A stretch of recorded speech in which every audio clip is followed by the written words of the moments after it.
नमस्कार दोस्तों, स्वागत है आपका हमारे YouTube चैनल में। आज हम बात करेंगे हुंडई कंपनी यानी हुंडई मोटर इंडिया कंपनी ने अपना सेकंड क्वार्टर यानी 30 सितंबर 2025 का रिजल्ट डिक्लेयर कर दिया है। इस क्वार्टर के रिजल्ट को हम पिछले यानी 30 जून 2025 क्वार्टर वन से कंपेयर करेंगे एंड पिछले साल का जो सेम क्वार्टर है 30 सितंबर 2024 के उससे कंपेयर करके इसका जो इस क्वार्टर में कंपनी की परफॉर्मेंस को देखेंगे कि इंक्रीज में रही है या फिर डिक्रीज में रही है। तो ये जो वीडियो है सिर्फ एजुकेशन पर्पस के लिए है, इसमें आपको कोई भी रिकमेंडेशन नहीं दी जाती है। और ये जो अगर आपने अभी तक हमारे इस चैनल को सब्सक्राइब नहीं किया है तो सबसे पहले चैनल को सब्सक्राइब कर ले, बेल आइकन पर क्लिक कर ले ताकि आप इसी तरह से आगे भी एडवांस में हर न्यूज से अपडेटेड रह सके जो भी कंपनी अपने फाइनेंशियल डिक्लेयर करती है उनसे। तो चलिए शुरू करते हैं आज की वीडियो। तो सबसे पहले हम चलते हैं इस कंपनी के टोटल इनकम या हम वैसे तो रेवेन्यू फ्रॉम ऑपरेशन देखते हैं पर हम टोटल इनकम ही देखेंगे। तो टोटल इनकम अगर हम कंपनी की कंपेयर करें तो इस क्वार्टर यानी क्वार्टर सेकंड में है 176,920 की और पिछले क्वार्टर वन में थी 166,276 की। तो इस क्वार्टर में कंपनी की परफॉर्मेंस अच्छी रही है, इंक्रीज में रही है।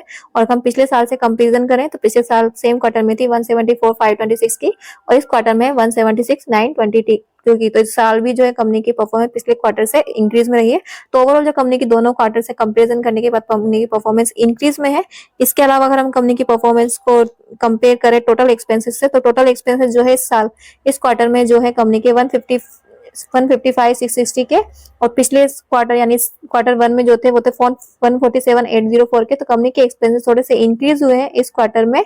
और इसके अलावा अगर हम बात करें इस कंपनी के पिछले साल के सेम क्वार्टर से तो इस 156,027 थे और इस क्वार्टर में 155 यानी कि इस क्वार्टर में कंपनी ने अपने रिजल्ट को कंट्रोल किया और पिछले साल के सेम क्वार्टर से कंपनी का जो वो है एक्सपेंसेस डिक्रीज में रहा है।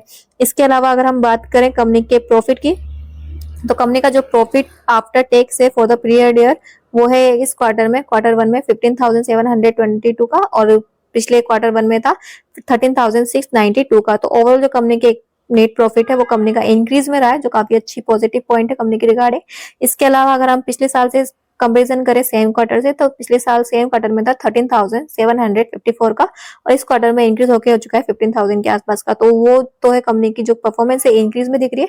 तो कंपनी के रेवेन्यू टोटल इनकम भी इंक्रीज में रहे हैं इस क्वार्टर में पिछले क्वार्टर और पिछले साल के सेम क्वार्टर से और प्रॉफिट भी इस साल इंक्रीज में रहा है। इसके अलावा अगर हम कंपनी की ईपीएस को देखें तो इस साल जो कंपनी का ईपीएस है क्वार्टर सेकंड में वो है 19.35 का और पिछले सेम क्वार्टर में 16.85 का। तो इस साल कंपनी का पिछले क्वार्टर से इंक्रीज में रहा है और पिछले साल के सेम क्वार्टर से कंपैरिजन करें तो 16.93 से 19.35 हो गया तो ये भी इंक्रीज में रहा है। तो कंपनी की ओवरऑल परफॉर्मेंस फाइनेंशियल्स में तो इंक्रीज में रही है।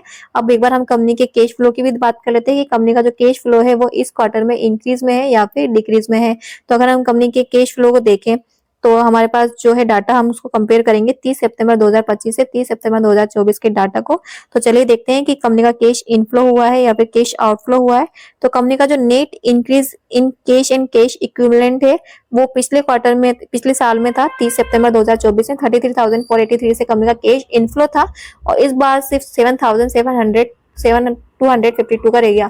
तो इस बार कैश जो इनफ्लो है डिक्रीज हुआ है पिछले साल के कंपैरिजन में पर ओवरऑल पॉजिटिव में है, ये अच्छी बात है। और कंपनी के रेवेन्यू वगैरह प्रॉफिट भी इस क्वार्टर में इंक्रीज रहे हैं पिछले साल के और पिछले क्वार्टर से कंपैरिजन करने पे। तो ओवरऑल कंपनी की परफॉर्मेंस इफेक्टिव है।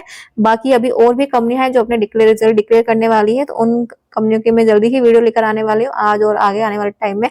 तो उन वीडियो से अपडेटेड रहने के लिए क्या कीजिए, चैनल को अभी सब्सक्राइब करें, बेल आइकन पर क्लिक करें ताकि आप इसी तरह से जब भी कोई कंपनी अपने रिजल्ट डिक्लेयर करे quarter one second third fourth जो भी कंपनी जिस भी क्वार्टर के रिजल्ट डिक्लेयर करे आप उन क्वार्टर कंपनी के रिजल्ट से अपडेटेड रह सके।